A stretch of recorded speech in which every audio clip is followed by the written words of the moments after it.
Hi everyone, welcome back. Thank you so much for joining me friends. My name is Anjali and today in this video I am going to teach you how to use though, although and even though. इस video में आप सीखेंगे कि though, although and even though का use कैसे करें. So before we start, if you are new here then please subscribe to my channel so that you don't miss any upcoming videos. So let's get started.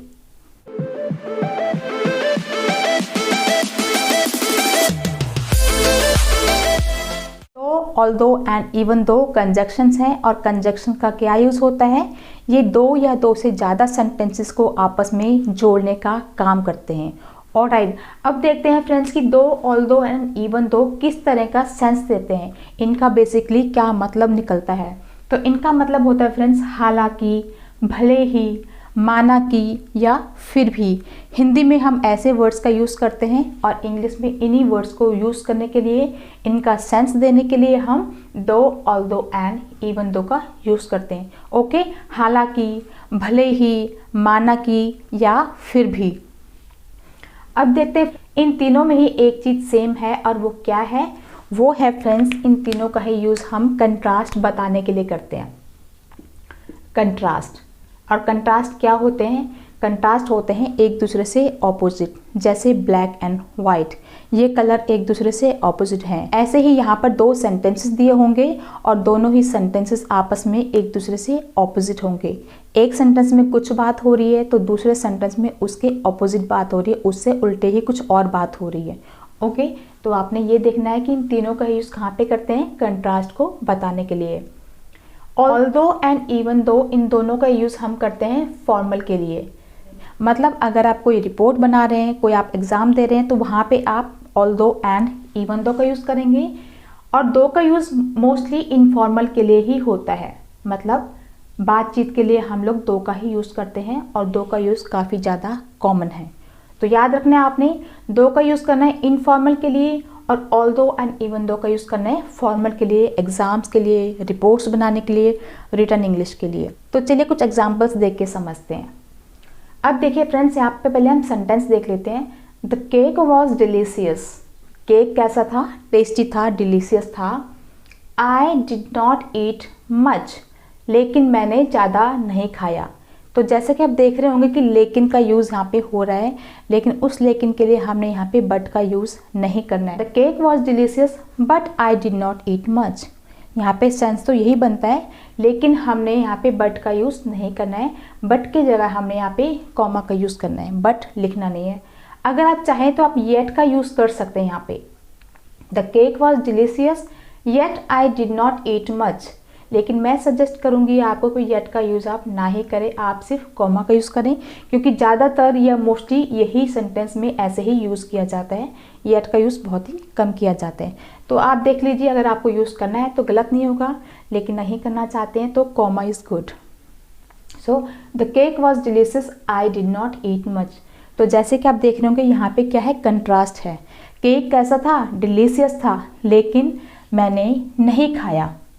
तो आप चाहें तो यहाँ पे आप दो लिख सकते हैं, आप ऑल्दो लिख सकते हैं, या फिर आप इवन दो भी लिख सकते हैं. जो भी आपको ठीक लगे आप वो लिख सकते हैं. लेकिन यस, एक और बात फ्रेंड्स, इवन दो में एक डिफरेंस है. इवन दो को हम स्ट्रॉन्ग कंट्रास्ट बताने के लिए यूज़ करते हैं, जहाँ पे कंट्रास्ट काफ़ी स्ट्रॉन्ग हो, काफ़ी स्ट्रॉन्ग एक दूसरे से वो सेंटेंसेस हो. ओके, तो आप यहाँ पे इन तीनों में से किसी का भी यूज़ कर सकते हैं. लेकिन अगर आपको दिखता है कि यहाँ पे कंट्रास्ट ज़्यादा है तो आप इवन दो का यूज़ कर लीजिए, अदरवाइज आप दो और ऑल्दो का यूज़ कर सकते हैं. अगर इवन दो का यूज़ भी करते हैं तो गलत वो भी नहीं होगा. Okay, so though the cake was delicious I did not eat much, या फिर although the cake was delicious I did not eat much, और even though the cake was delicious I did not eat much. तो आप तीनों में से किसी का भी यूज़ कर सकते हैं. अब या तो आप स्टार्टिंग में यूज़ कर सकते हैं या फिर आप मिडल में भी यूज़ कर सकते हैं. तो आप डिपेंड करता है कि आप कैसे करना चाहते हैं, जैसे भी आपको लगे आप वो कर सकते हैं. अब दूसरे सेंटेंस में देखते हैं. आई बॉट द ड्रेस. मैंने ड्रेस खरीदी. It was expensive. मैंने ड्रेस खरीदी, लेकिन क्या था, ड्रेस कैसी थी, एक्सपेंसिव थी, काफ़ी कॉस्टली थी. तो यहाँ पे कंट्रास्ट है. अब हम देखते हैं यहाँ पे कंट्रास्ट इतना ज़्यादा स्ट्रॉन्ग भी नहीं है। एक्सपेंसिव थी लेकिन फिर भी उसने ड्रेस वो खरीदी, तो यहाँ पे आप ऑल्दो का यूज़ कर सकते हैं या फिर दो का भी यूज़ कर सकते हैं। इवन दो का यूज़ करेंगे तो गलत नहीं होगा, लेकिन क्योंकि कंट्रास्ट इतना ज़्यादा स्ट्रॉन्ग नहीं है तो हम दो का या ऑल्दो का यूज़ कर सकते हैं।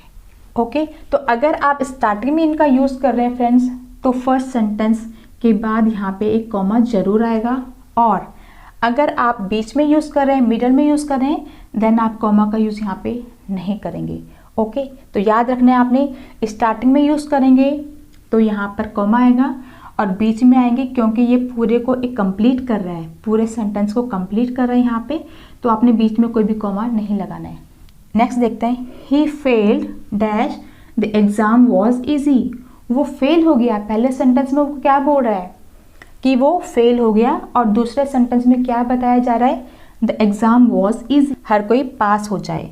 लेकिन यहाँ पे क्या हुआ, फेल हो गया। एग्ज़ाम ईजी था और वो फेल हो गया। तो देखा आपने कंट्रास्ट कैसा है, काफ़ी स्ट्रॉन्ग कंट्रास्ट है। बहुत ईजी था लेकिन वो फेल हो गया। देन हम यहाँ पे किसका यूज़ करेंगे, हम यहाँ पे इवन दो का यूज़ करेंगे। He failed even though the exam was easy. वो फेल हो गया हालांकि एग्ज़ाम कैसा था, ईजी था। Next, she was not feeling well. वो अच्छा फील नहीं कर रही थी, यानी कि उसकी तबीयत खराब थी। She went to school. वो स्कूल चली गई, फिर भी वो स्कूल चली गई। ओके, हम इस सेंटेंस को ऐसे भी बोल सकते हैं कि माना कि वो बीमार थी, माना कि उसे ठीक नहीं लग रहा था, फिर भी वो स्कूल चली गई। तो आप देख लीजिए यहाँ पे, अगर आप दो का यूज़ करना चाहते हैं तो दो का यूज़ भी कर सकते हैं, या फिर इवन दो का या फिर ऑल दो का भी यूज़ कर सकते हैं। जो भी आपको यहाँ पे ठीक लगे आप उसका यूज़ कर सकते हैं। She was not feeling well although she went to school. उसे ठीक नहीं लग रहा था, बीमार थी, और फिर भी वो स्कूल चली गई। ओके, तो यहाँ पे आप दो या इवन दो भी लगा सकते हैं। जैसे कि मैंने बताया था आपको, दो ऑल्दो या इवन दो आप लगा सकते हैं यहाँ पे, और यहाँ पर भी दो इवन दो ऑल्दो का यूज़ कर सकते हैं। दो का एक और भी यूज़ है, दो को हम सेंटेंस के लास्ट में भी यूज़ कर सकते हैं, जो कि बहुत ज़्यादा कॉमन है, बहुत ज़्यादा यूज़ किया जाता है स्पोकन इंग्लिश में, बोलचाल में, कॉन्वर्सेशंस में। ओके, तो आप ऑल्दो एंड इवन दो को सेंटेंस के लास्ट में यूज़ नहीं कर सकते हैं, सिर्फ या तो स्टार्टिंग में आप यूज़ करेंगे या फिर मिडल ऑफ द सेंटेंस यहाँ पे यूज़ करेंगे। लेकिन इन दो का यूज़ आप स्टार्टिंग में भी कर सकते हैं, मिडल में भी कर सकते हैं, और लास्ट में भी कर सकते हैं। अब यूज़ कैसे करना है वो देख लीजिए। He was poor, he was poor, वो गरीब था। क्या वो गरीब था? ही वॉज हैप्पी, वो खुश था। यहाँ पे भी कंट्रास्ट बताया जा रहा है। ही वॉज पुअर, वो गरीब था। ही वॉज हैप्पी, वो मतलब फिर भी वो खुश था, हालांकि वो गरीब था फिर भी वो खुश था। तो हम कैसे यूज़ करेंगे, दो, यहाँ पे हमने दो लगा दिया। He was poor, he was happy, दो। तो इसी तरीके के सेंटेंसेस में आप यहाँ पे दो का यूज़ कर सकते हैं। एक और एग्जाम्पल मैं आपको देती हूँ। He was rich, he was rich, he was not happy, though. He was not happy, दो। दो का यूज़ आप किसी को रिस्पॉन्स देने के लिए भी कर सकते हैं। मान लीजिए किसी ने आपसे कहा कि she is not educated, she is not educated, वो पढ़ी लिखी नहीं है। आप रिस्पॉन्स में बोल सकते हैं शी इज़ इंटेलिजेंट, दो। शी इज़ इंटेलिजेंट, दो, हालांकि वो इंटेलिजेंट है। तो उसने कहा शी इज़ नॉट एजुकेटेड, वो पढ़ी लिखी नहीं है, लेकिन आपने रिस्पॉन्स में क्या कहा, शी इज़ इंटेलिजेंट, दो, हालांकि वो इंटेलिजेंट है। तो यहाँ पे हम इसको लास्ट में भी यूज़ कर सकते हैं। ये आपने याद रखना है। इवन दो, दो एंड ऑल्दो, इन तीनों का यूज़ स्टार्टिंग में भी कर सकते हैं, मिडल में भी कर सकते हैं, लेकिन सिर्फ दो का यूज़ आप सेंटेंस के लास्ट में कर सकते हैं। थोड़ा सा रिवाइज कर लेते हैं।